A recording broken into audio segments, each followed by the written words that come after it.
My father was cremated by his own request and buried in a local cemetery. So there was no body or casket. My sister seemed to grieve, but my mother looked indifferent the entire time. Though I honestly was not surprised. The last time she saw my father, she screamed at him that he owed her more money and then threatened to sue him. To which he just laughed at her. He'd paid alimony and child support as long as he was legally mandated to and no more than that. He even put $30,000 toward my sister's college fund. But 10 years after the divorce he was no longer legally required to send mom money anymore because of the judge's ruling. And she's by no means broke. She works the same job she has had for nearly 3 decades, fully owns the old family home we used to share, and even rents out 2 of the rooms in it to Airbnb regularly. Sometime after the funeral my dad's will was read. Apparently he'd figured that if his heavy smoking didn't eventually do him in, something else would, and even joked about it in a pre-recorded video. I was pretty much willed nearly all of his assets from most of his money to his business and home. He left my sister a car 2015 Nissan Altima, and about $10,000 in cash. My mother only got $1,000 and a few other items that she'd been claiming were rightfully hers since the divorce. Beyond that I got the rest. My girlfriend now lives with me in the house my father passed down to me. My sister pretty much went from finishing 2 years of community college to living off her boyfriend and only working part-time online for several years. During that time she got pregnant but suffered a traumatic miscarriage. I wasn't aware till after the funeral because we were practically no contact and no one else told me. When lockdown hit, her boyfriend's job started downsizing little by little and eventually he was only able to stay on part-time. Which hampered hers and his finances to the point he was finally telling her she needed to look for better employment as well since he was trying to find a second job. And then she got pregnant. She claims she and her boyfriend were careful, but calls it her miracle baby. One evening I got an unexpected knock at my door. When I answered I was unpleasantly greeted by both my mother and sister. They both walked right in without even asking and made themselves comfortable in my living room. My girlfriend and I shared a look of confusion and I asked why they'd come by. My sister was giggling and looking all over, opening doors and seemingly giving herself a tour of my home. My mother had just plopped herself down on my sofa and snapped her fingers while demanding a cold bottled water. My girlfriend got the water for her and I asked what they were here for. My sister seemed all giddy and just ignored me to continue snooping around my home.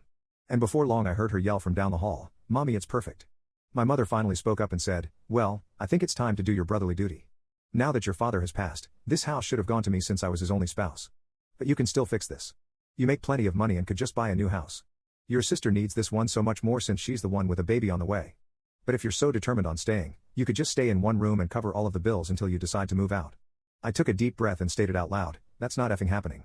You don't order me around. Especially not in my own goddamn home. Yes, I make plenty of money. But like Dad, I'm gonna save it for when I really need it. Not that you care."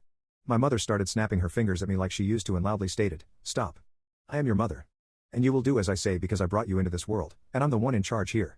And as far as you're concerned, I am God. That means when I say jump, you say how high? This house is rightfully mine and your sister will live here. Consider this your formal eviction. But since I'm gracious, I'll give you 2 weeks to pack your bags and transfer the deed to me." In the back of my mind I'm thinking this can't be real.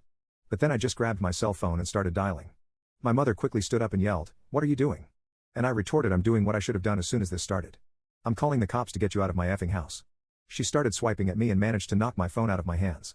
Then she proceeded to try and stomp on it, but I was quick enough to snatch it up before she could. I yelled out, "That's effing it. If you don't leave I will force you out myself."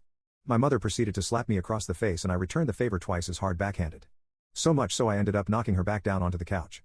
She held her hand over her reddening face in total shock and then yelled, "How dare you?" I went back to dialing on my phone and said that if she didn't leave, I would have the police come and remove her by force. My sister came barreling in between us holding her arms out and saying that I should just do the right thing for once in my life and be a good big brother. I snapped and said, "Oh really? I'm the bad sibling? Last I checked I was the one who's had to work for a living since I was a teenager. I had to do all the chores in the house while you just sat on your butt playing video games or talking with your friends all day. And you used to steal my hard-earned money just to go out shopping after you spent all of your allowance. You're a complete mooch and thief. So I don't owe you anything. Now both of you get out before I decide to dial this last number." My sister started to tear up crying like a baby and said, "Mommy, make him stop." My mother began hugging her and kissing her cheeks while giving me a death glare. Then she seemed to think she'd gotten smart and said, "You know, if you do call the police I can just tell them that you hit me. And who knows, I could maybe say to everyone you wanted to do a lot worse to a poor pregnant girl in need. I don't think that'd be a very good thing for your—" I cut her off with a raised hand and said, "Just stop. If you haven't noticed my girlfriend over there has had her phone out recording almost this whole time. And that means we have recorded evidence of you assaulting me first and openly stating you'd lie to the police. I don't think that'd be so good for your reputation at your job, or your little Airbnb. If looks could unalive my mother would have blown me up like a tactical nuke." But she quickly deflated and started dragging my crying sister out by the arm. My sister was somehow acting like a complete toddler and broke loose of our mother's grip to sit down on my porch step and have a tantrum. I just gave my mother a look and said, "Do you see now? This is the result of the spoiled way you raised her." She glared at me again and then I was treated to a show of my mother trying to drag my sister off of my porch steps. But she latched onto the porch handrails and kept saying, You promised me. Over and over again. I let out a cackle and told them both from the door to never come back. My mother flipped me the bird and then went back to trying to drag my sister off the porch. It took a few minutes, but she finally got my sister to get up and leave with her by saying I am a cruel heartless bastard who will go to hell for this. I laughed some more and said that there's also a special place in hell for liars and narcissists who try to manipulate others to get their way. My mother clenched her fists and was about to say more when I just held up my smartphone again with it recording and said, "The clock is ticking, Mom. Get off my property." My mother then walked my sister to the car, gave me one last snooty look and drove off. I thought that was the end of it, but letting things go was never something my mother was good at.